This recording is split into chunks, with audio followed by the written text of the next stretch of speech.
एक घर मिला था मुझे। हम ज़्यादातर घर इंसानों में ढूंढा करते हैं, उनकी आदतों में, उनके बात करने के तरीकों में, उनकी मुस्कुराहट में ढूंढा करते हैं। मेरे केस में भी एक इंसान था जो अजीज़ था मेरे, जो बात करता था मुझसे तो लगता था कि क्या कर दिया है मैंने ऐसा ज़िंदगी में अपनी, जो इस इंसान को अपनी ज़िंदगी का हिस्सा बना पाया हूँ। पर वो कहते हैं ना कि ज़्यादातर जो चीज़ें हमें आसानी से मिल जाती है, जो हमें सामने से मिलती है, उनकी हमें कीमत नहीं होती। और ख़ास करके तब जब आपने ज़िंदगी की धूप, छाँव जैसी चीज़ों को देखा नहीं होता। देखा तो मैंने आज भी बहुत सारी चीज़ें को नहीं है, और कहीं न कहीं मानता हूँ कि मैं चाहे कितना बड़ा हो जाऊँ, चाहे कितने अनुभव कर लूँ, लेकिन कुछ ना कुछ हमेशा छूटता रहेगा। हमेशा अपने आप को ये ज़रूर कहता रहूँगा कि अभी बहुत कुछ देखना बाकी है। तो जब ऐसा कुछ हुआ मेरे टीन ईयर्स में, जिसे इंग्लिश में कहते हैं 13 से 20 साल की वो उम्र, जब आपको बहुत ज़्यादा ज़रूरत होती है किसी सहारा देने वाले की, otherwise there are chances of making mistakes, and same thing happened in my case. There was a girl who loved me and I loved her, or maybe not the harsh reality, but we both were a good friend, a really good friend. We shared everything with each other. We didn't spare any single detail in our day that we spent to not to tell each other.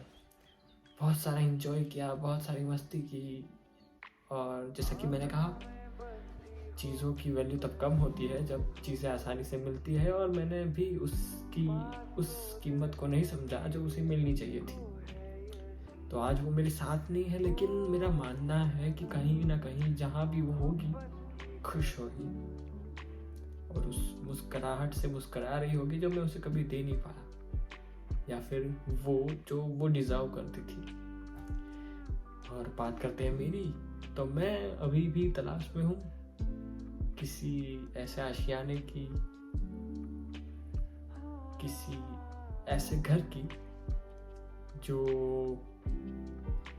आशियाना दे सके इस मुसाफिर को, जो इसे बता सके कि भाई ये जो प्यार से विश्वास उठा करके बस एक तरफा प्यार बांटने में लगे हुए हो और बिना कंप्लेन के लोगों को सहारा दे रहे हो, कोई तुम्हें भी सहारा दे सकता है, कोई तुम्हें भी अपनापन दे सकता है बिना तुम्हारे मांगे, बिना तुम्हारे सामने से मैसेज या कॉल किए।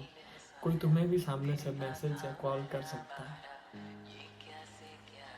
अभी जब ये चीज़ बोल रहा हूँ तो सोच रहा हूँ कि कितना अरसा हो गया इस बात को सोचे हुए कि मैं भी सामने से लोगों के द्वारा बुलाए जाना डिजर्व करता हूँ। धीरे धीरे इतना एक्सेप्टिंग हो गया हूँ, इतना ज़्यादा स्वीकार कर लिया है मैंने इस बात को कि मुझे अब प्यार सामने से कभी मिल ही नहीं सकता, कि अब मैंने मांगना ही बंद कर दिया है। अब मैंने लोगों को कहना ही बंद कर दिया है कि मुझे कॉल या मैसेज करा करो, मेरी चिंता करा करो। हालांकि ये चीज़ें बोल के नहीं कराई जाती, इस बात को भी मैं अच्छे से समझता हूँ, पर दर्द की बात तब होती है जब आप सामने से उस चीज़ को एक्सपेक्ट करना भी बंद कर दो। ना सिर्फ बोलना या मांगना, एक्सपेक्ट करना भी बंद कर दो। वो बताता है कि आपने किस हद तक स्वीकार कर लिया है कि you don't deserve to be loved और cared, you just deserve to be a need of someone when they need. When I'm saying this, I'm not complaining anything about any person. It's just a thing that I'm feeling right now. I may be wrong, I may be right, I may be partially true or partially wrong. There are lots of things that can be right, but for now I think this is the truth that has made its place in my life. और मैं इस बात को काफ़ी अच्छे से स्वीकार कर चुका हूँ और राह देख रहा हूँ किसी ऐसे चमत्कार की जो आके मुझे बता सके कि तू गलत है। तब तक शायद इस झूठ को ही सच मान के आगे बढ़ूंगा। शुक्रिया।